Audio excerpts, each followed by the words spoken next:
Looking for that perfect pan-seared pork chop? You know what the best part of that is? That good caramelization and that butter that gets in there and gives it such a great nutty flavor. Hey folks, I'm gonna show you how to do it inside, outside, and it's got a creamy wine sauce that goes with it. Come on, cause I ain't gonna wait long for you, I promise.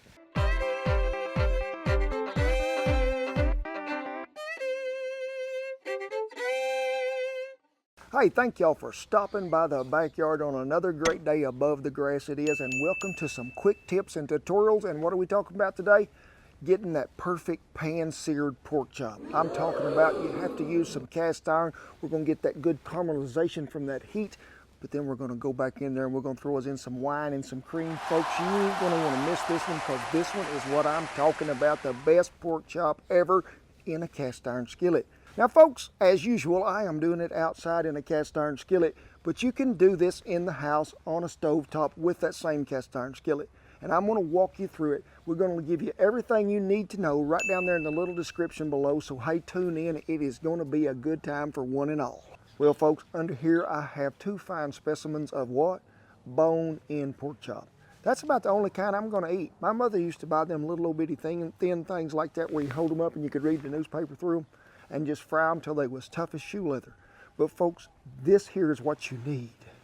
Whew. 2 bone-in pork chops, about 1 inch thick. And folks, when you're buying pork chops, as you seen me point out there a little while ago, you need to go ahead and look for that marbling that's on there too, because it's the same as beef, it's got it. And you want them little white flecks in there. That's going to be the tenderest, most tasty part of that pork chop, so make sure you got it. Make sure it's bone in and make sure it's near 1 inch thick. Your butcher will be kindly glad enough to just cut you one fresh right there. You can take it home and you season it with a little lime juice, both sides. Rub it in well, some of that good mesquite seasoning, because it's got that ancho chili in there. I do love it on some pork. Need you to do this about 3 hours ahead of time. Put her in the ice box. For you people that don't know what that is a fridge. Then I want you to bring it out 30 minutes before you get ready to cook this, and let that internal temp come up a little. That way we're going to get a more even cook time and everything's going to work out just fine. But let me cover these back up and let's talk about the vessel we're going to cook this in. And what is that? A cast iron skillet. And folks, we need to go ahead and just go ahead and put it on this grill and let it get to heating. This ain't about no smoke. This is about some heat. Now you need to have that a good bunch of coals under there, or put you some fresh stuff in there that's going to catch a fire so you can have that instant heat. If you're cooking this inside, I ask you to put that cast iron skillet over there and just turn that burner on for just a minute on low. Let that skillet warm up a little and then turn her to medium high. I want that skillet to get preheated for this, because that's what you need to sear some meat. Here in a minute, I just want to warn you, I'm going to have Alexa start a timer. Y'all's may go off too, I don't know, but I ain't got no watch, and so I just brought her outside so she could help. So our skillet is getting hot. It is. 2 tablespoons of avocado oil, and I really like this avocado oil. Started using it a lot, I have.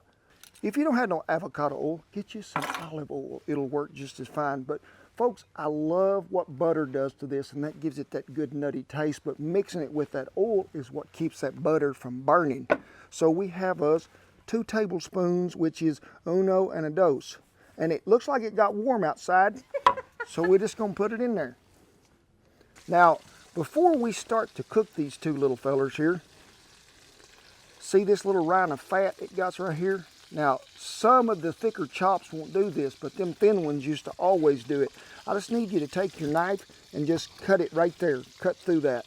That's gonna keep that from trying to shrivel up. Just set her right back over here. Do this one the same way. Number 1. And I like to tilt that pan if you're unlevel to make sure that everybody's got some coating. And I love that sound. This is a 2 chop skillet. Alexa, start me a timer for 3 minutes, please. 4, I'm sorry. Alexa, cancel. I need a 4. Now do it. Alexa, I need a 4-minute timer, please. No. Alexa, could you start me a 4-minute timer? Gosh, some people just don't want to work or pay attention. So just let that go for 4. It is not funny. Let that go for 4 minutes, and as that is happening, I want you to get 2 garlic cloves. load the garlic gun, and I want you to mash them. And then we're going to just leave them right here. Now we're going to take a green onion, as Justin Wilson would call it, but I heard a lot of people say we're going to use a shallot. I don't know shallot. We're going to use from this end to this end. We're going to use the whole thing, folks. So let's get to shopping. So folks, you can see we are getting close because I can feel it in my bones. Surely that woman in there in that little round deal is going to say 4 minutes is up in a minute, because it seems like we've been on for 5 already. Come on with it. Hear that? Alexa said it's time to turn the pork chops over. And that's what I'm talking about, that good color there.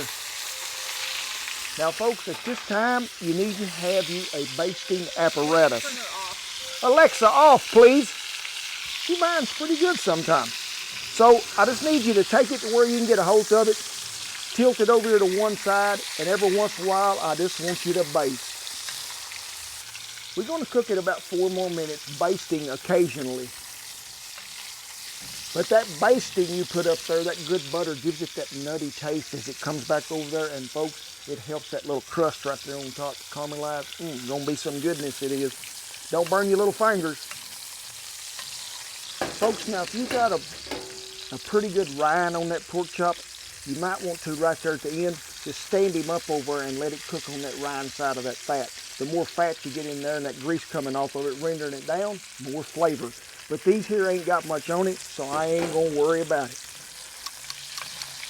Well, 4 minutes was up to set them chops there where they can rest a minute till we get the rest of this goodness going.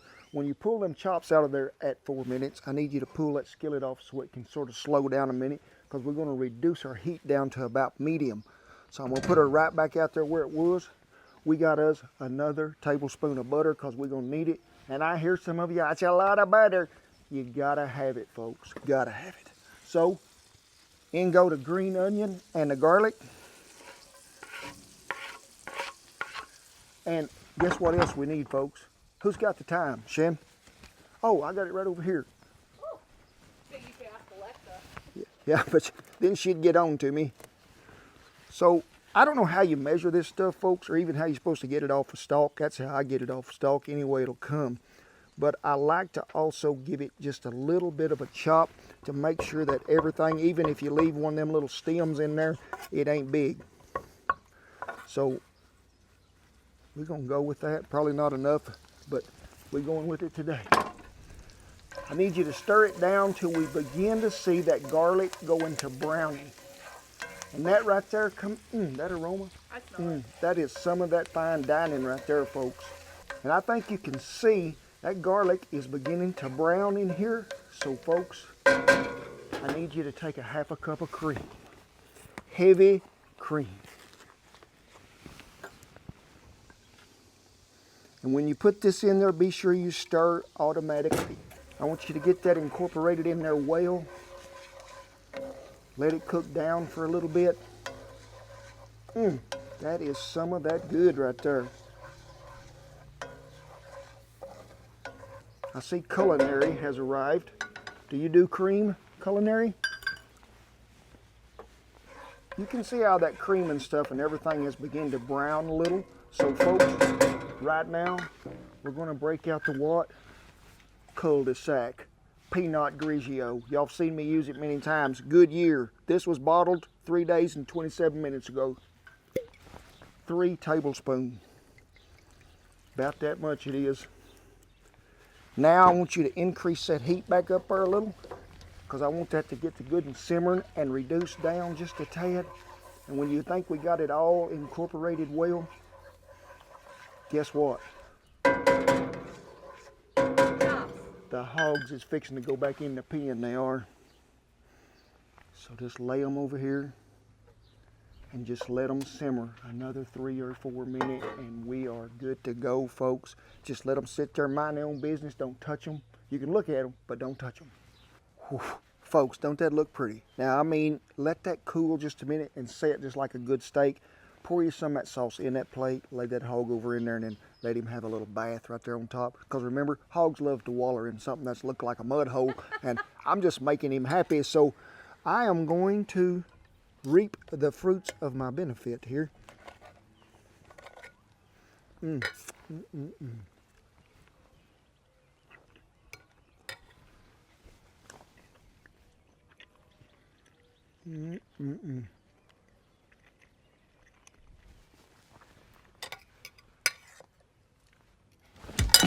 Wow! Make you do the hula hoop right here on live TV.